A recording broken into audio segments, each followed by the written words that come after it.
Ikuron, Lubok, Igmatungtong, Napulak, Tambara, Upaw, Batudungok, Taripis, Lingguhob, Pinihakan Daraga. Those are the mountains I've climbed when we were in Iloilo within just a span of 1 year. After 6 years of hiatus, we will be climbing our first major mountain, Mount Talinis. We were wearing sleepers for now since our friend Stephanie from Iloilo brought our trekking shoes and we'll meet her in Dumaguete.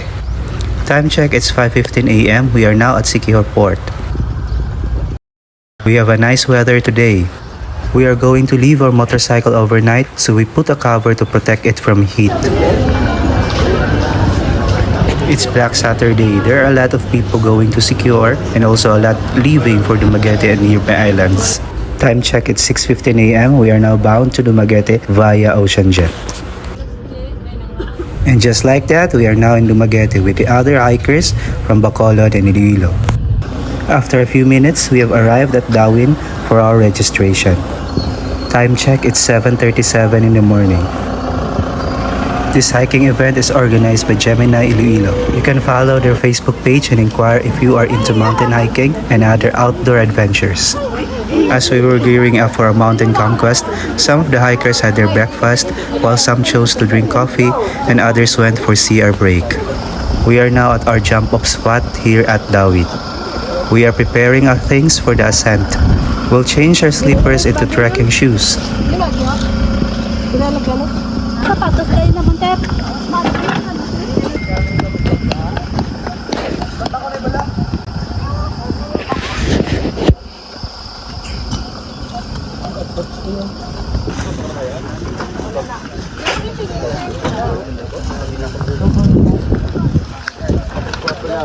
Some of the hikers handed their backpacks to porters. The bags are carefully weighed. 15 kilos costs 2,000 pesos and can be divided among groups. These are our new shoes. It's a Decathlon brand with sole grips fit for outdoor activities. Since it's already past 8 a.m., going to the summit is not recommended due to the danger of hiking at night. It has been decided that we will set camp at Lake Yagumyum, then go to Kaipuhan Sulfur fence. Jojo. Saka yung JC or Igin, yung kasama ko Toto. Welcome sa magsaysay guys sa Supporters Association, Dauin Trail. So starting point diya sa entry. Start, assault. Yung medyo mahina sa pacing, yung first timer sa pag-akyat, huwag na lang sumabay sa lead guide kasi medyo mabilis yung lead guide. Yung mahina doon lang sa sweeper. May sweeper naman tayo na may middle rin. Then dyan sa pag-akyat, mag-ingat lang tayo kasi may ratan dyan, tinatawag ng uway, may tinik. Baka may slide kayo tapos wala kayong gloves doon, tinik kayo, mahawakan nyo. Then, tawag namin ng lover's rock. Pwede tayo doon mag-snack. Yung lover's rock, may malapad doon yung bato. Pwede tayo doon magpahinga. And pangalawa, yung huyup-huyupan. Tinatawag yung huyup-huyupan kasi may hangin doon na dumadaan. Pwede tayo magpangin doon. Pero safety lang kasi pang-pang yung gilid. And bridge. Tawag namin buko-buko sa kabayo, may signal din doon.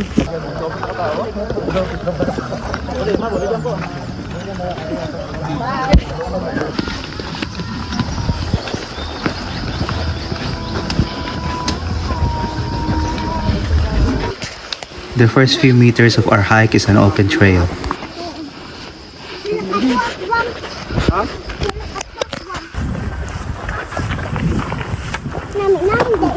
Sige.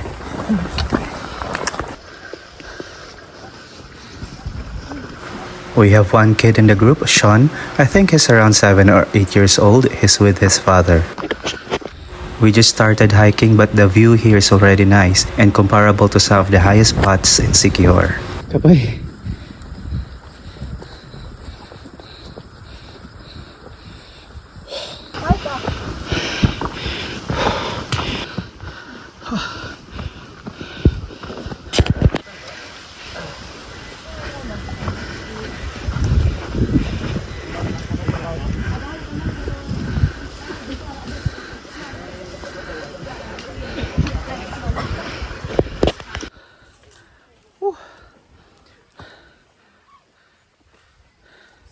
I'm I'm carrying a backpack containing our clothes that weighs around 7 or 8 kilos. And a tote bag I put on my shoulders which contains 6 liters of water bottles.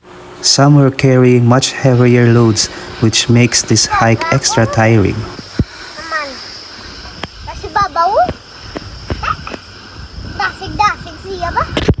Before this trip, Maravik and I have been doing walking for a couple of days, normally lasting for 2 hours and reaching 10 kilometers per walk. But this mountain hiking is a different game.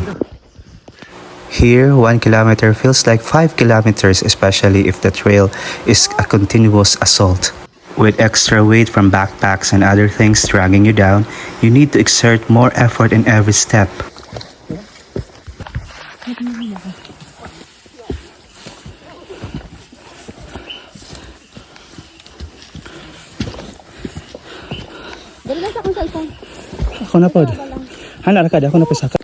Good thing is we have shade and the trees are also providing fresh air.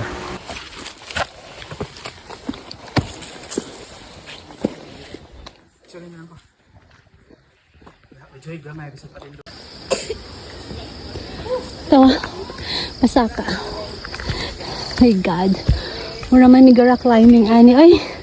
Ah! Tama ba tong desisyon ko? Look at that. Sa taas, oh.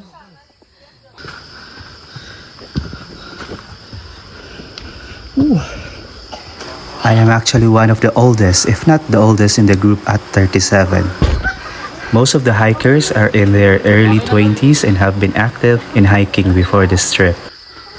Fresher legs plus a conditioned body equals faster pace.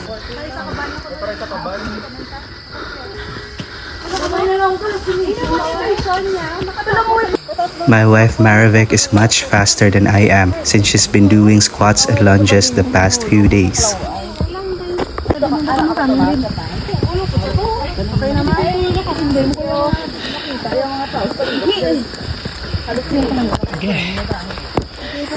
Sige. Kita mo why gawa erosion. Guys. Ew. Hala.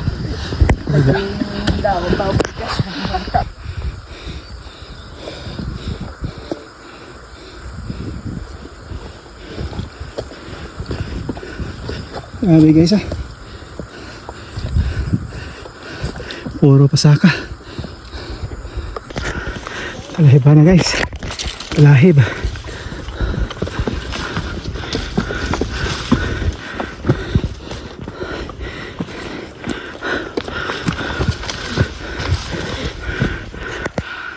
At this point, you can already see clouds and fog surrounding the mountains.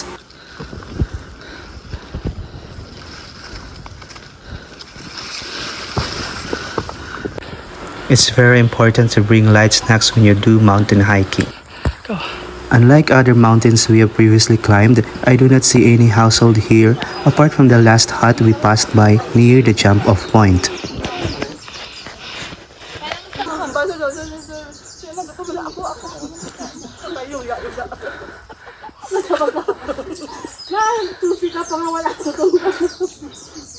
Nagsakit ang kusuon ko sa lagyan.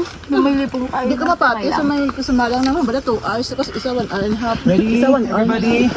Smile. Smile. 5% stop lang. Dalang picture po. Lagyan mo kami, why? Go lang. Higit in, no? Nauna kaya.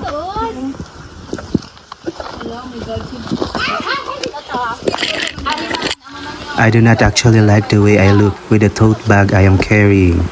It seems like I went to the market, but I have no choice since we have not bought camping bags. Even my backpack is a school bag, not really for camping. We should invest in proper hiking gears and things for our future trips. Ano ito?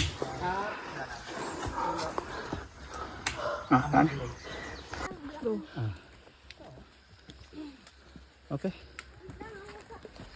Push. Yan na.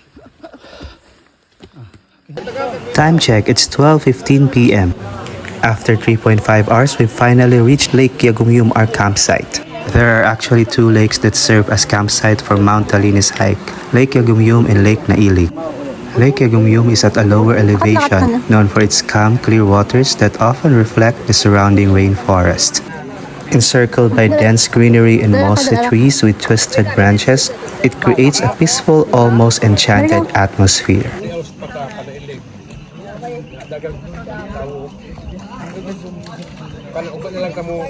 We spent about an hour taking our lunch and freshening up for our Sulfur Vent side trip.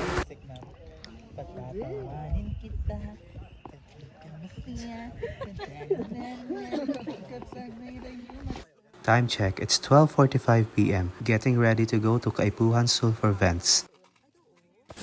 The guide told us that the trail going to the Sulfur Vents is a long trail with minimal assault. It looks just like what he described during the first few minutes of our walk.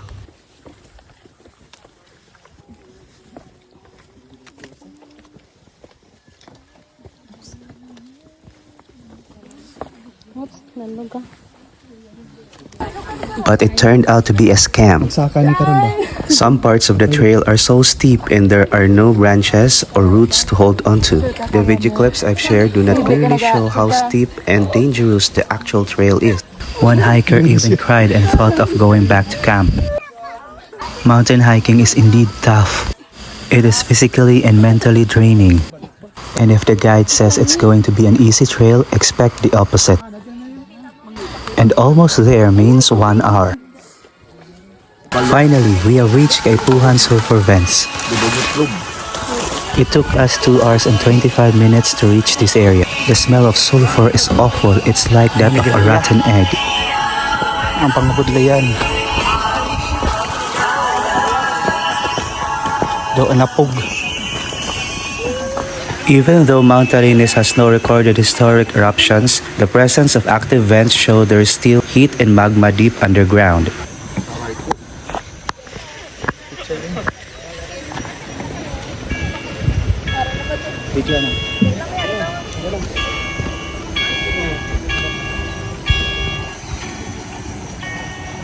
Wala ka? Diyan, video ko. Makita ka sa vlog mo ba? Kapoy-kapoy og lakaw na malidid-didid na. Ano guys, Sulfur Vent. Ilang oras na rin lakaw. Almost 2 hours.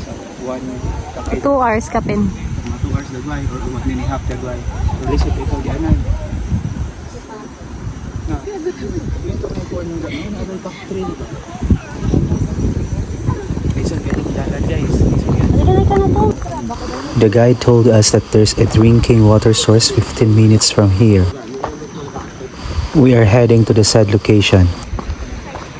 The water here looks clear but toxic, so we should be careful.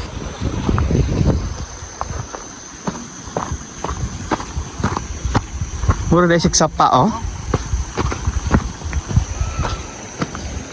Mura dahil siksapa. Sayang. Mura dahil siksapa ni guys oh. Ako ah. Sulfur Vent.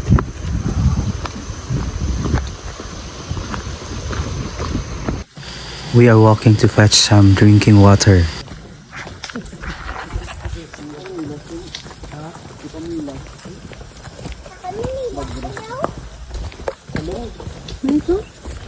Dami talon-talon.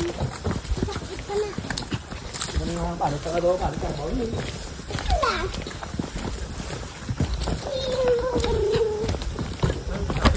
Dahil mag-ulis yung abakira lang gaki. Wala mga kabalayan. We are now at what the locals call Rancho. This camping ground is actually a private property. They charge 100 pesos per person if you camp here. But what's nice with this place is that you have a nearby water source. Wow, may tubig guys. There's also a shelter which has a toilet and solar light.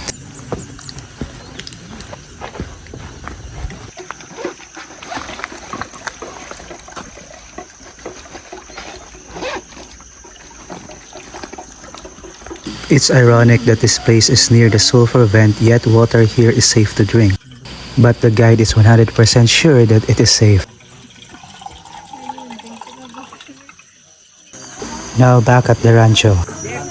This place is relaxing and well maintained. It's just too far from Dauin, our jump-off point. If we set camp here, it would have taken us more or less 6 hours to reach this area.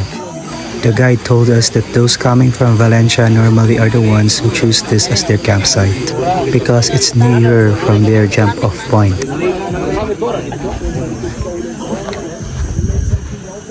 We are now heading back to Lake Yagumyum, our campsite. Along the way, I've actually felt a sting in my left hamstring. I was worried that the pain might get worse, but thankfully it was tolerable.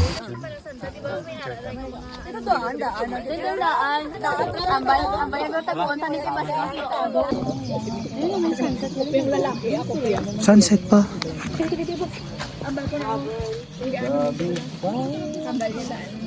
Sino ka lang ga? Si ano ka? Targaryen? Katong mga picture or video? Wait lang. Day 2. Time check. It's 4:35 in the morning. It's so cold here early in the morning. The white streaks you are seeing are fog. We are preparing for our summit push.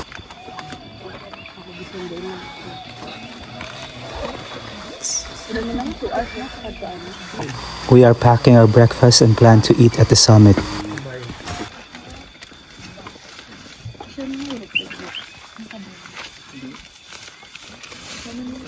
We started our hike to the summit at around 5:15 a.m. Mountain climbing early in the morning requires headlamps or flashlight.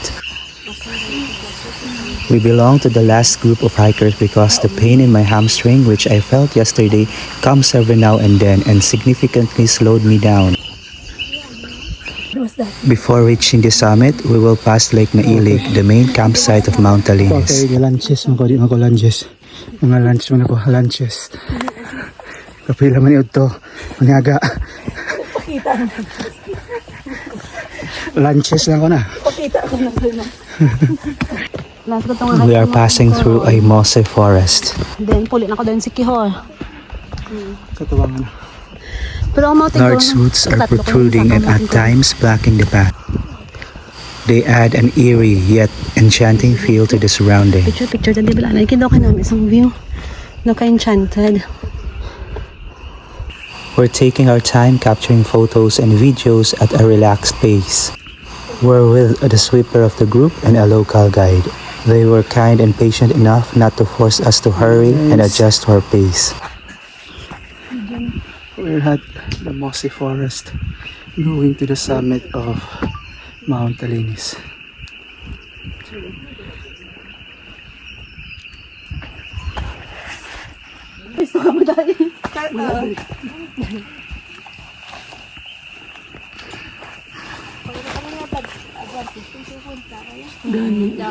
Atong pitoy-pitoy niya mo. One, two, three, wow. Next pose. Wow. Yung mga hikers. Kapit na ka? Di ko. Wala nila nakita. Kaya mo daw sa pag-ginawa ko siya. Ano? Idog pa? Ah, sorry.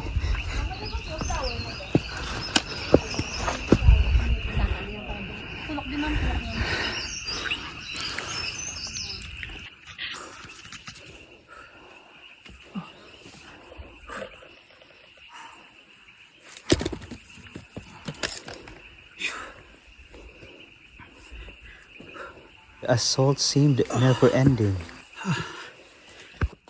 A combination of rock and root climbing will test your strength. My hamstring was burning from pain and exhaustion.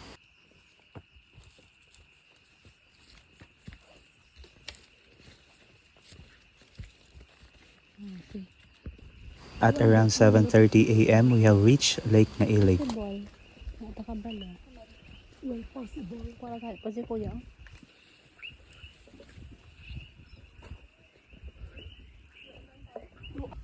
Compared to Lake Yagumyum, Lake Nailig has a more spread out area, giving it a wider usable space around, which makes it as preferred campsite for bigger groups.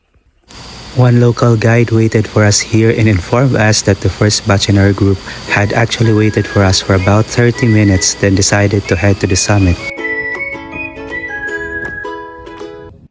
And finally, we have reached the summit of Mount Talinis. Time check, it's 9:20 a.m. It took us roughly 4 hours to reach the summit from Lake Yagumyum. I honestly almost gave up as the pain in my left hamstring was really bothering me. But I am beyond happy to make it to the summit.